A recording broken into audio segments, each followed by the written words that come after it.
Welcome to Fastlane. I'm Eskabar Page, and today we're in Melbourne with a Subaru Impreza.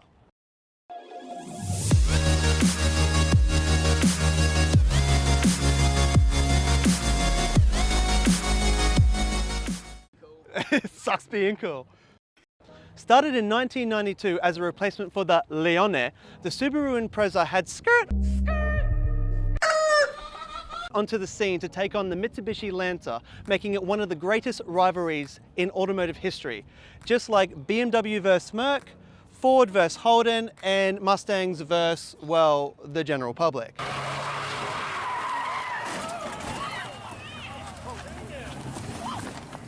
Trading rally titles for a decade, the Mitsubishi Evo and the Subaru WRX were at the height of their game, flicking dirt, dust, and mud to innocent bystanders as they watched in awe.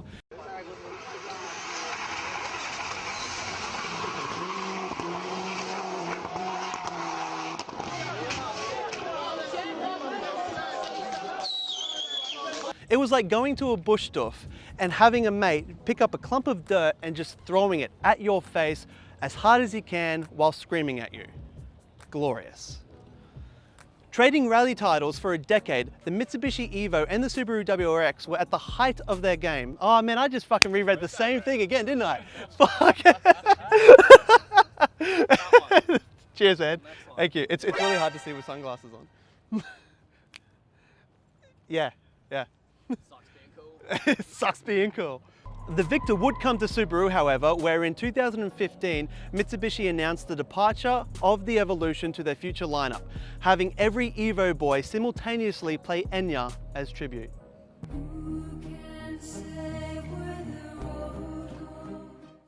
The classic range Subaru was from 1992 to 2000, with the second generation bug-eye Impreza starting from 2001 to 2007, being the first new age Impreza to buzz into the face of the scene with two facelifts following, the Blob-eye and the Hawkeye. The Impreza sported a variety of Boxster engines from 1.5 litre NAs to 2.5 litre turbos. The Impreza had the family-sized, rally-inspired four-door sports car of the year for 2002 in the bag. And then we have Mitch's car. It's a 2006 Hawkeye Impreza wagon, originally someone's grandmother's car. Mitch at first didn't really like this car, mainly because his mum chose it for him on that mighty NCAP rating. But you know what they say, when life gives you lemons, you spend 4 years making sweet, sweet Subaru-nade. Duh. It didn't take long for Mitch to start modifying this car, starting with a set of lowered springs and a set of wheels. And then it spiraled out of control, with Mitch wanting to go lower and lower. So the next modification he did was put coilovers in and ripped out those lowered springs and just chucked them in the trash. He also bought another set of wheels to go on top of that. But that wasn't enough for Mitch. He wanted to go lower again, and he also wanted to have a bit more freedom. So naturally, he went air suspension, to which, again, of course, he bought another set of wheels. One of the greatest things about Mitch's car is that every modification he had done himself. The air suspension with the white hard lines and the centerpiece tank, he did himself. The Bang & sound system with the custom boot install, he did that himself. The bolt-in white jungle gym that squeezed into this wagon, basically rendering any backseat passengers obsolete, he did that himself. What about the welded flares and the fresh new paint job? Oh, you best believe he did that himself. Everything in this car, he did himself. Damn kid, that's impressive. Now with the interior, you've got a Vertex steering wheel. You've also got a gold death grip shifter by Likewise. You've got 4 gauges in the center, and of course, you've got the Bride red Lomax seats, which, as we all know by now, is one of my personal favorites. On a white car as well, very good. Then we have the wheels. The wheels, my word, the wheels. These are Workmeister S1s that are 18 by 11, -8 all round with gold hardware. These things are so pretty. So very, very pretty. With the white face and the polished lip, very good. So you're probably thinking, with all these modifications on Mitch's car, it's got some big horsepower, right? Well, no, it's all stock under the hood. However, Mitch is currently building an EJ255 engine capable of 350 kilowatts. That's with CP pistons, Nitto H-beam rods, and ARP 12mm head studs. Oh, and a GTX 3071R turbo, with an STI 6-speed box and an STI diff, making this go from one stancy boy to one racy boy.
Thanks for watching. Do you think Mitch's Subaru is a hit or a miss? Sound off in the comments below. We will be reading and replying to everyone.